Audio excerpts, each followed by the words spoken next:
நீங்க எப்பயாவது யோசிச்சு பார்த்துருக்கீங்களா ஏரோப்ளேன்ல ஏன் பேராஷூட் தர மாட்டாங்கன்னு?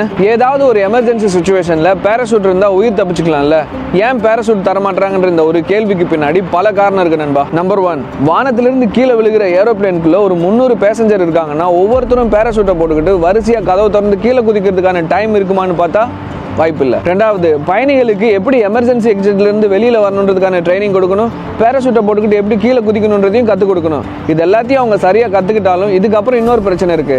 எல்லா கமர்ஷியல் ஏர்லைன்ஸும் கிட்டத்தட்ட 35,000 அடி உயரத்தில் பறந்துட்டு இருப்பாங்க.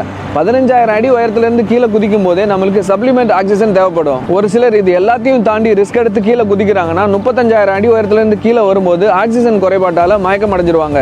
இன்னும் ஒரு சில இடத்துல டெம்பரேச்சர் -34 டிகிரிலையும் இருக்கிறதுக்கான வாய்ப்பு இருக்கு. ஒருவேளை நீங்க இந்த எல்லா பிரச்சனையும் தாண்டிட்டாலும், ஒரு உதாரணத்துக்கு ஒரு பேராஷூட்டோட வெயிட் 10 கிலோ இருக்கும். இப்போ 300 பேசஞ்சருக்கு 300 பேராஷூட் எடுத்துக்கிட்டோம்னா 3000 கிலோ கிட்ட வரும். இது ஏர்லைன் கம்பெனிஸ்க்கு பெரிய செலவா இருக்கும். இதனால டிக்கெட் விலையை அதிகப்படுத்தி உங்ககிட்ட இருந்து காசு எடுக்க பார்ப்பாங்க. இப்போ டிக்கெட் விலை அதிகமாக இருந்தால் நீங்கள் யாரும் டிராவல் பண்ணி போக மாட்டேங்கன்றதை உங்கள் ஃப்ரெண்ட்ஸ் அண்ட் ஃபேமிலிக்கு ஷேர் பண்ணி சொல்லிட்டு நம்ம பேஜை ஃபாலோ பண்ணிருங்க நண்பா. துபாயிலிருந்து உங்கள் நண்பன் ஆதவனேஜே சியா.